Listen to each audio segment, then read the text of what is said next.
Good afternoon, sir. Sir, I'm Ashna Mahmood. Sir, I have noticed as soon as I introduce myself as Ashna Mahmood, I notice a slight change in the expression of a person I'm speaking with, even in corporate sector too. And many a times I get the comments like, "Who do you support, India or Pakistan?" Yesterday, my senior commented on me that you'll be Miss Pakistan. I just asked her, "Why not Miss India?" She said she didn't give me the reply, but it just hit me very badly.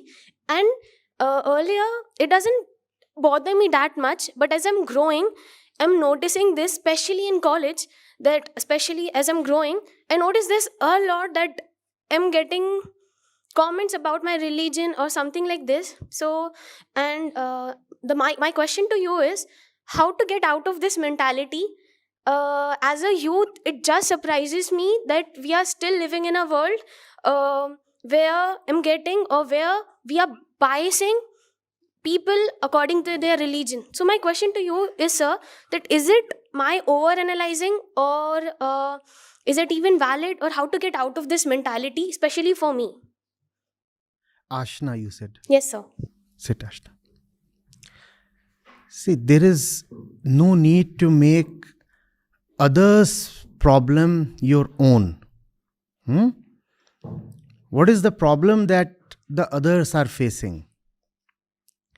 You need to understand where they are coming from, and therefore the problem that they face.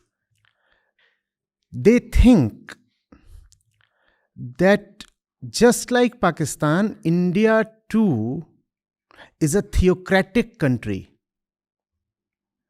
They believe that the country was partitioned and two states were created, and one of them was declared to be Islamic. So other one, naturally, is the Hindu counterpart of the neighboring country. No, not that way. We have to understand. And I'm not merely talking of secularism here. India, the country, adopted secularism very late. 1947, 1948, 1950.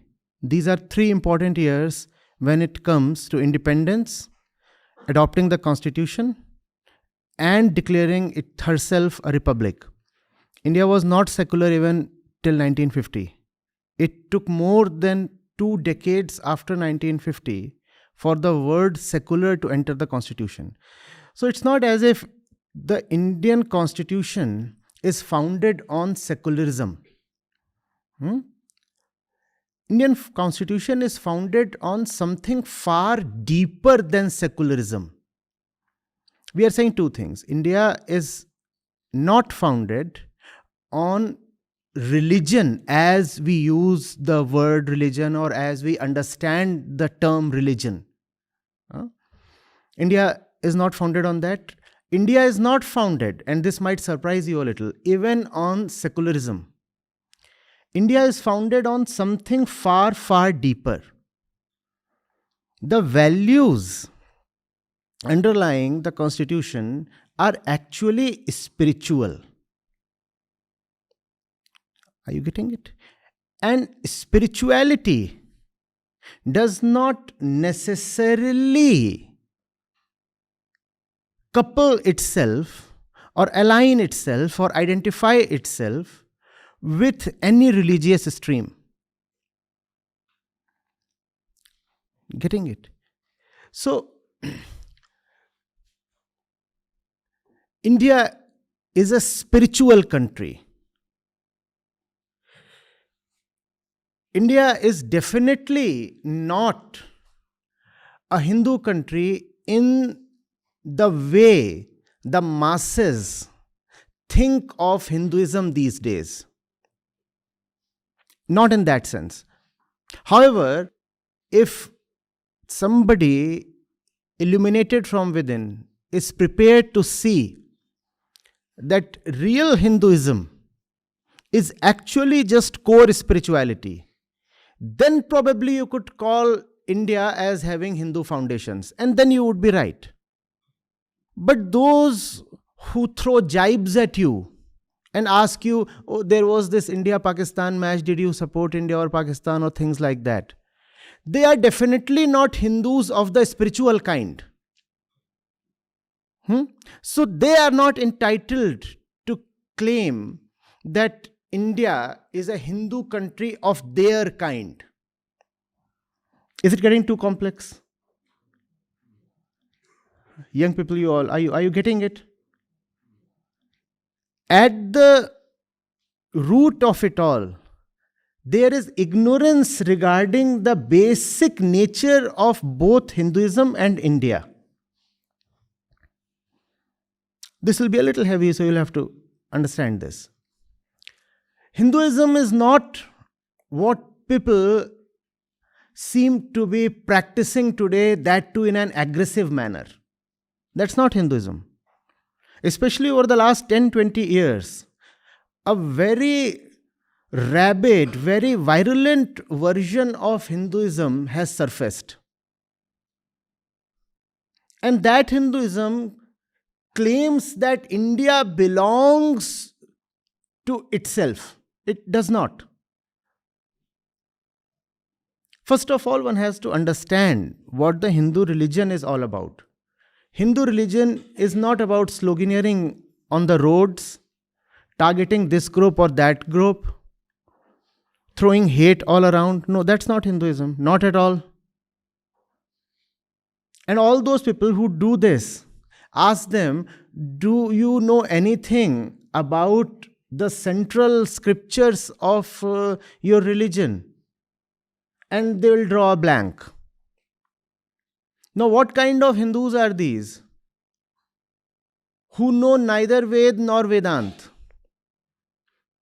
Ask them about the Astic Indian darshans, and they'll stare at your face.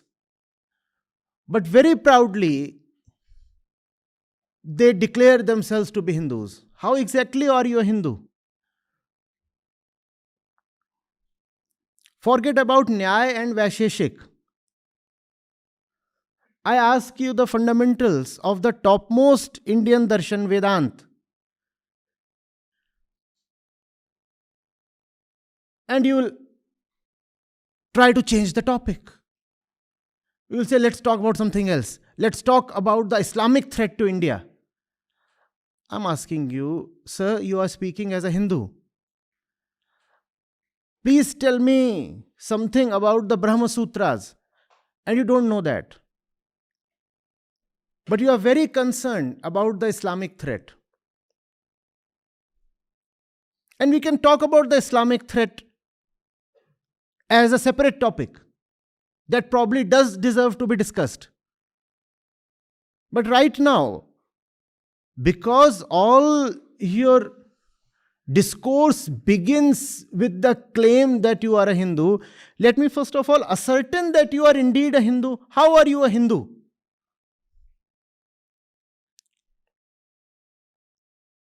How do you qualify to be a Hindu? Just because you are born in a Hindu family, so you qualify to be a Hindu? But you have no humility at all. Not only do you not see that you are not a Hindu in the first place, you want to impose your kind of ignorant version of Hinduism upon the entire country. That's what your entire attempt is. You are saying my Hinduism means the kind of culture I follow. And anybody who subscribes to this culture is a Hindu. How exactly? What culture do you follow? What are the roots of this culture? Where does it come from? Have you ever tried to understand, ever made any study? No, you have never done that. It's just that the tradition of the past 100 or 200 years has handed over a particular culture to you, and you think that culture is Hinduism. No, not at all. They, in fact, never even talk of Dharma. They keep talking of Sanskriti. Have you noticed?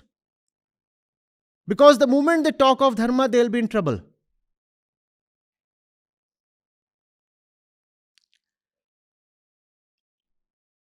And cultures vary across people. Usually, the kind of culture that is touted in the name of Hinduism is the North Indian and Central Indian culture of the last 100, 200 years. That's all. As if culture by itself is sacred. No, it is not. Have you not read history? Not at all. Don't you remember Sati Pratha, Bal Vivah? Don't you? These used to be inalienable parts of your culture till not too long back. Don't you remember? How then culture itself can be sacred? Culture is a stream. It keeps changing and it must keep changing. Whereas Dharma points towards the unchangeable. That's the difference. I was at another college yesterday and they gifted me a book by Sri D.K. Karve. You remember his name? Coming from Maharashtra, you remember his name? You remember the kind of troubles he had to face just because he had himself married a widow? And he furthered the cause of widow remarriage? The kind of insult and abuse heaped on him? You remember all that?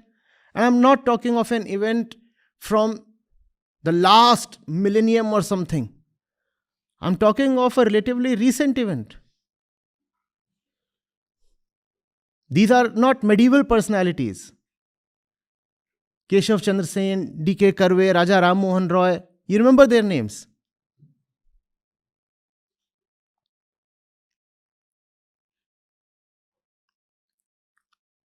But we think that if we are following a certain culture and we have made no special effort in following that culture has just come to us by way of legacy. You are born in the Hindu family, so you have to celebrate Diwali. Or did you have to learn to celebrate Diwali? Born in a Hindu family, you have a particular food habit. You know of Raksha Bandhan and Holi. And you start thinking that somebody who celebrates Holi and Diwali is automatically a Hindu. How is it possible? Someone asks you, who is a Hindu? How will you reply? Please tell me. You are all bright people. Let's say you are placed in the US and somebody asks you, who is a Hindu? It's a genuine question, right? A foreigner asks you, who is a Hindu? What would be your response? You'll say somebody who celebrates Holi and Diwali is a Hindu?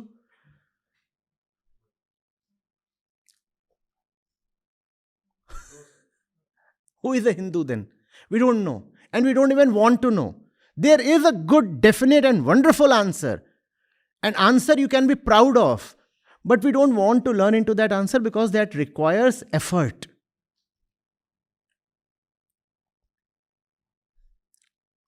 Our Hinduism then remains very shallow and it's a thing of shame. Our Hinduism then remains about cheering in the cricket match or abusing people from other streams, labeling certain sections as aliens.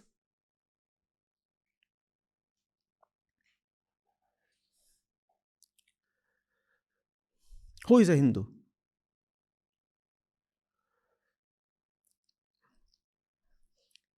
Christians have Bible. Sikhs have the Guru Granth Sahib. Buddhists have the Dhammapad and the Sutra.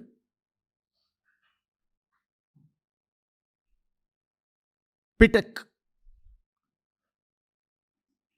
Muslims, of course, have the Quran. What have you read?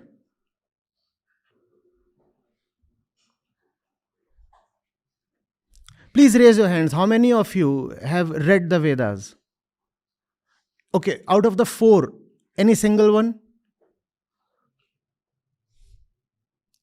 Not one hand in an audience of over 200, I suppose.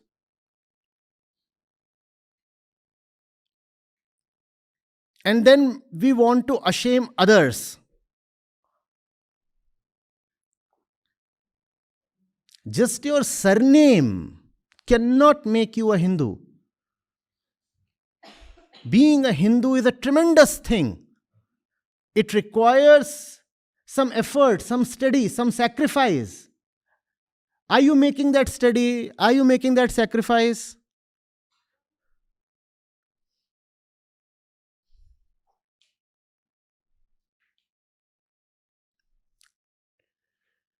And the Vedas by themselves are very voluminous.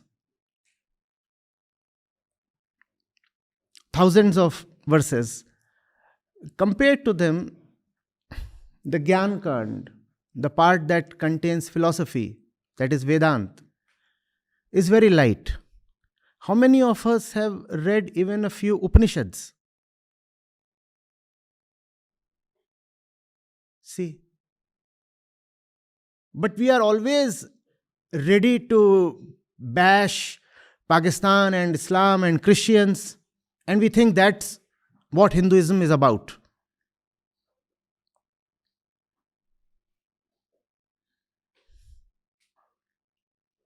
Obviously, if a country is hostile towards us, we will respond. And we have the armed forces for that, and we are proud of our armed forces, right? But does Hinduism have to be only about hating Pakistan? I'm asking you.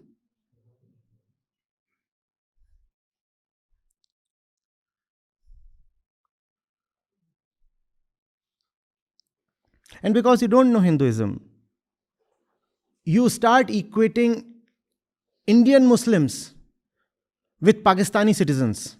Is that fair? I'm asking you, please. What kind of shameful nonsense is this?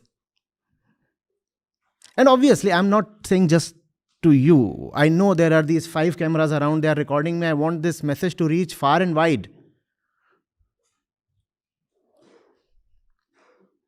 What do you want to do with these 20 crore fellow citizens of yours? Dump them all in the Arabian Sea? Can you do that? Do you want to do that?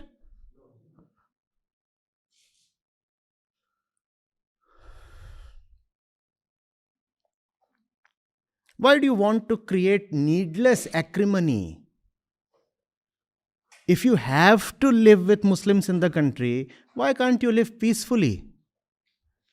And you will rise and say, but sir, it's the Muslims who create all the trouble. If Muslims create all the trouble, we'll deal with that. We have a law and order system. We have the police for that. But why must you, as normal citizens, cultivate hatred? This girl here, she's your batchmate, right? Or is she some kind of criminal, culprit, offender? Why does she have to go through a harrowing experience just because of her surname? What do we get from there? Let's please think logically. What do we get by harassing fellow Muslims? Obviously, that does not mean we will allow someone to harass us. If someone harasses us, we will respond. And we have the wherewithal for that, right? We are not weak and we are not cowards. If someone attacks us from outside or from within, we will deal with that. But is it not a mark of courage and bravery to not harass the weak? If you have a group of 10, is it a mark of bravery to target 1 or 2 people? Yes?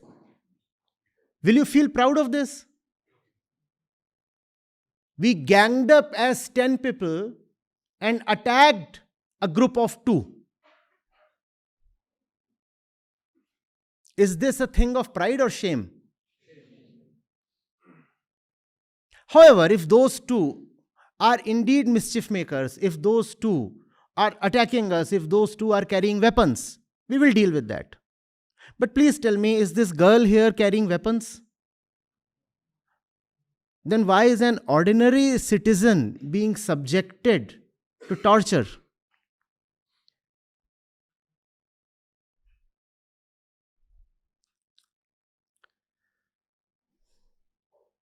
Sri Krishna lays it out beautifully and with great clarity.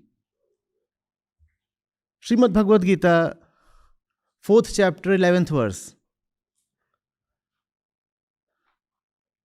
I, that is the truth, that is the fundamental law of existence, will respond to you exactly in the way you look at me. And that should be the rule of thumb. If someone is a troublemaker, no mercy, no leniency, and that's very, very justified. Right? If you are creating trouble, we will deal with you ruthlessly, and that's okay. But Sri Krishna also says that if you are fair and fine, then I respond to you in a fair and fine way. Will you feel proud to be called residents of a country that oppresses its minorities? Will you feel proud?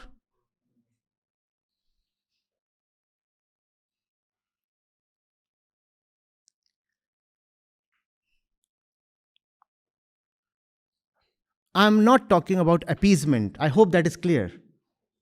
I am not talking about giving unfair advantage to any little group of people.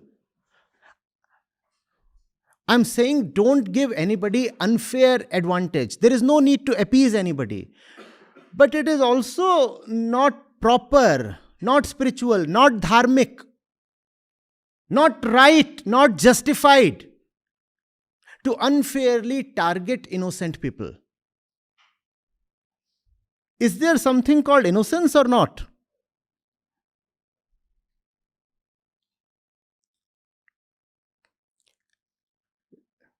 Remember, the values in India's constitution are all very, very spiritual.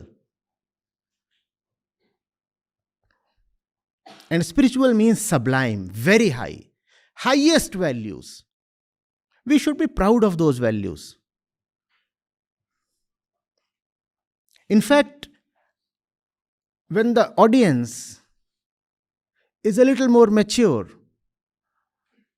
I love to propose, rather assert, that the Indian Constitution is founded on Vedantic values.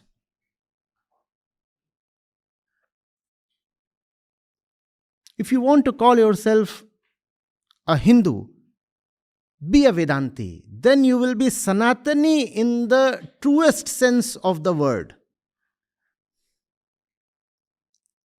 There's a difference between being a Hindu and being a Sanatani. If you just follow the Hindu rituals and customs and culture, you can be called a Hindu. Without reading anything, without knowing anything, you can still be a Hindu. Why? Because your father is a Hindu, your mother is a Hindu, so you become a Hindu. But Sanatani is a great qualification, like a BTech, MTech or PhD. You have to earn it. Being a Sanatani is no small deal. To be a Sanatani, you have to rigorously study your scriptures and you have to live by them. You have to make Vedanta your life. And a Sanatani is a brave person. A Sanatani is a protector, not a destroyer. A Sanatani takes pride in fighting 10 oppressors all alone.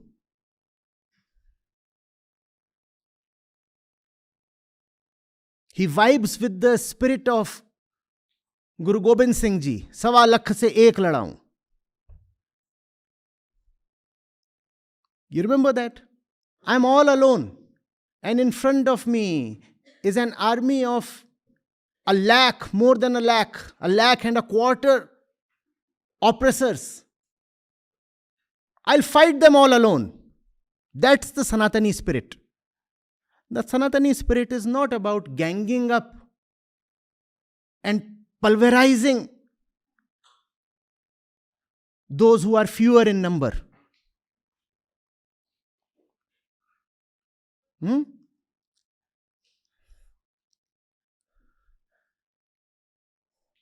Know your Sanatan Dharma.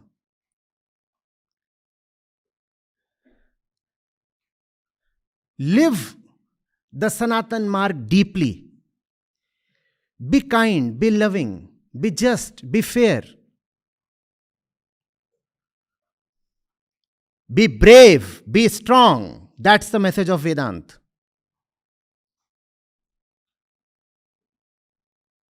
Am I making sense? Or are you internally disconnected or opposing me?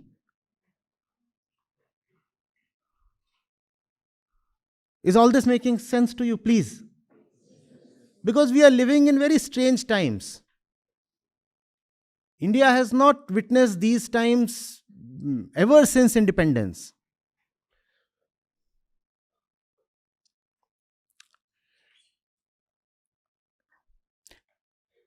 Have I been able to somewhat answer your question? Huh? It is their problem. You should not feel hurt. It is their problem. They do not know their religion. Huh? Ashna. Those who talk of Hinduism in this way, they themselves do not know what Hinduism is. So my question to you was again that how should I should learn to move out of this. I don't mind them telling me, but I just want to grow my mentality out of this. Simply say, he will only utter stuff according to his own intellectual and spiritual level. It's his problem that he is at a low level. And I cannot make his problem my own. I'm not obliged to make his problem mine. Full stop. And don't think that all Hindus belong to that category, that quality. Right? May you meet great Sanatanis, and then your impression of people will change. But I very well know that most people belong to that lowly category, and you will meet lots of them in the future also. We are living in very awkward times. When you meet them, ignore them and just pray for them. Just pray for them. May they rise from their lowly intellectual level. That's all. Thank you, sir.